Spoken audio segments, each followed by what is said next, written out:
Oh, hello. Yeah. Well, I don't know. It might be a little bit cooler. It might be better today. Yes. Anyway, yesterday I had a job interview. I was chatting to a woman who was up in Leeds who was having to be downstairs because it's so bleeding warm. Leeds, I know. It's practically the Arctic Circle, isn't it? Yes. Anyway, yeah, standard sort of teachery job interview went on for hours, and I had to, explain exactly how I was going to make the kids Marxist and trans. It takes for hours to do that, and, it took so much time, especially with sorting out pronouns, we didn't get onto anything to do with actual teaching, because, that's a form of reality if you live in alternate universes, isn't it? Anyway, yesterday I was talking about the silly season, and silly season or not, there is a cast iron rule from the last few years amongst our Grifter class and amongst our political commentators that there has to be a very, very, very upsetting story about trans people at least once a day. And there was an odd one yesterday that was kind of resurrected from weeks ago, because if you go back to June, well, not June, but if you go back to early August, you get this, which is a story about something that happened in June. Anyway, my son's primary school wants him to call a non-binary teacher mix, or however that's pronounced. You see, I'm so got my finger on the pulse with this thing, I've no idea. Anyway, confusion about the rights of staff to have their identity recognised is undermining the rights of pupils to be protected against dogma. Yes, indeed. Awful, awful, awful things whereby a teacher has suggested that because their status has changed, the pupils will need to call them something else. I mean, I'm sure that never ever happens when a youngish female teacher, or even perhaps slightly older female-ish teacher, goes away and stops being Mrs. Smith and comes back and is Mrs. Jones, and all the kids are very confused about it, and it needs to be explained to them. Still, they can't deal with that, and the teachers are in uproar. Said nobody ever. If you have an interest in such things, you might want to think about the nature of language in and around the use of MS, which became a thing around about 1980, for blindingly obvious reasons that certain women don't necessarily want to give away their single or otherwise status. It's not really a thing today, although it's kind of handy when you don't know somebody's marital status to put them as that. But the Daily Mail and others used to get very, very upset about this imposition of nefarious Marxist feminists on children who will only be confused or something. And if you actually, which I did yesterday, I did a bit of reading about this because that's the kind of nutter that I am. It's intriguing. You can find out that actually the use of Mrs. is really realistically a 20th century phenomenon, and loads of that stuff is basically gone by the by, because we don't call people master anymore, do we? Unless, of course, their surname is Bates, in which case it's hilarious. Anyway, moving on from that, yesterday we had we had our commentariat class going up in arms, because, as I say, they have to have one thing to be up in arms about each day. The pack was led, perhaps inevitably, I think on Monday it was, by James Esses, who will always go into hyperbole about things that he just doesn't know anything about. In this case, children and schools, because despite the fact that he makes a living out of writing about children and schools and training, he actually isn't qualified in any of those places whatsoever. I'm not convinced at all that he even has a DBS. But so here's James replying to certain people that were querying, I don't know, who would do such a thing in his feed, to those saying teachers can only request this given the power imbalance that exists between adults and children, especially in a school context. Any request from a teacher is seen as a demand. Yeah, you see in the way he neatly gets around the idea that children might have to do something in schools, despite the fact, of course, that other grifters will complain bitterly that kids these days, you can't get them to do anything in schools. But of course, James lives in an alternate universe where that's entirely possible. Anyway, to bring it more up to date than that, we had James getting ahead of the pack in the early hours of the morning yesterday. Decided to, certainly hyperbole that hyper.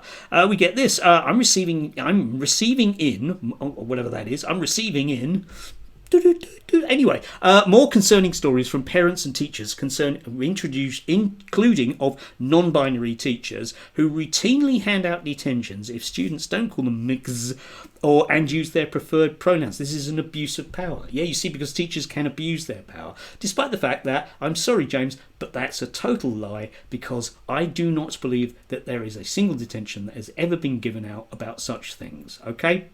No. It's wrong. Sorry, doesn't happen. It's not the sort of thing that teachers would do. Teachers can give detentions out for really stupid reasons, but not that. A bit later on in the morning, we get the inevitable Kevin Lister, who was fired because he was abusive to some of his students, which he's very upset about, because apparently you're allowed to be abusive to trans or non-binary students, especially if you're a Christian. Anyway, we get this. This is such a gross violation of trust we place in the elected government that it alone is a reason to call a general election. Yes, you see? Reminds me of the Socialist Workers' Party and others like Militant during the 80s, that whenever 5 people went on strike, they would immediately call for the workers to be armed. It's not really living in reality, is it? We had Darren Grimes, who we will come back to in a short while. Teachers could soon demand kids call them mix instead of ms, with official guidance to back them up. Reading, writing, maths, nah. It's about gender-neutral honorifics in Labour Britain. Yes, because Darren is another person that he pretends to be concerned about children. And again, we'll come back to that with him as a concept. He does actually have a proper job compared to the others, but he's not really interested in doing that because it's very boring being a counsellor. On the other side of the spectrum, we had Jake Simons, perhaps inevitably. Our local school has a new transgender teacher that the kids have to call teacher rather than sir or miss. Okay, well, that's a slightly different take. What's the problem? Don't really know. After the Supreme Court judgment, this would appear to contravene the Education Act as well as being bonkers. Oh yeah, bonkers. But Labour tussling with the British people. Yes, it would be awful, wouldn't it, if, certain people were trying to gaslight us with the use of, phrases in and around reality with that. Yes, you will find transgender teachers. I'm really sorry about that. Maybe there shouldn't be. Well, according, of course, to Kelly J. Keane, or aka Ms. Posey herself, who basically is a storefront for T-shirts with a bit of bigotry attached. She holds all these rallies with the same 10 people turn up from across the country, and it's always wildly reported because, hey, she really speaks for those 10 people. Yeah, no fetishist or deluded teachers, not one. Yes, you see, I mustn't be deluded, whatever that is, but it isn't me that's making a fuss about teachers being called things like sir. Yeah, I mean, I don't mind. You can call me mister, you can call me sir, I don't mind. Don't call me oi and I won't call you boy. Yes, see, it's not one of those things. It's not a thing, but it doesn't matter because, of course, we have to constantly reiterate things because we exist online as grifters. And very much later in the afternoon, when he'd finally got out of bed, we get Loza Fox, homeschool your kids. Yeah, what a very good idea. Except, of course, Loza doesn't homeschool his kids because he can't really be bothered to do anything other than exist to make money in the bonkers right-winger sphere. Yes. Yeah. Still, that's the Christian in him, presumably. Anyway, to come back to Darren Grimes, who's an elected representative and a councillor who has a certain amount of power, who's been boasting about all the money they've been saving. Now, he, yesterday, again, posted this up, which caught my eye, right? As an elected representative of a deprived area, our only youth venue is out of action due to severe damp in an old building. Seeing makeshift youth clubs spring up for those with no right to be here feels like a massive 2 fingers up to taxpayers such as ours. Ah, yes, the holy spirit and guiding lights that is taxpayers. But what got me thinking about that was, okay, let's have a look, because the nearest youth club that there used to be to where Darren is in Stanley, okay? And as I went through council minutes for the last 2 years. The place is currently closed and there is no mention of it at all. I can't find a mention of it closing in the local news. So I'm guessing it went a long time ago under presumably, Tory cuts basically, or Labour cuts if you want to put them that way, but somebody cut it. But my thoughts about that was, okay, Darren, you're an elected representative in charge, at least in part, of a budget. Why don't you put some money in it? And you would think with the, the comments underneath, with all these kids who really, really support reform and love Nigel and certainly love Darren because he's so representative of them, that there would be loads of people pointing this out to him. And there were. But of course they weren't kids. They're all people my age that can see right through charlatans like him and the rest of them. Yeah? Don't really mind creating a storm against people I don't like. Yeah? Trans people. Yeah, let's make them not exist. Immigrants. Across the board, brown people. Just don't like them, so create a fuss. Oh, can you do something about it? No, of course not. We'll just live in a fantasy world. A fantasy world that realistically everybody knows doesn't exist, okay? The fantasy that I, as a teacher, have this kind of unlimited power to warp the minds of children is a convenient fairy tale. But that's all it is. And I am always intrigued by those people that will accuse me of doing such things, whilst at the same time holding in their heads the belief that kids these days, well, there's just no control over them. They just do whatever they want. They won't listen to adults at all, will they?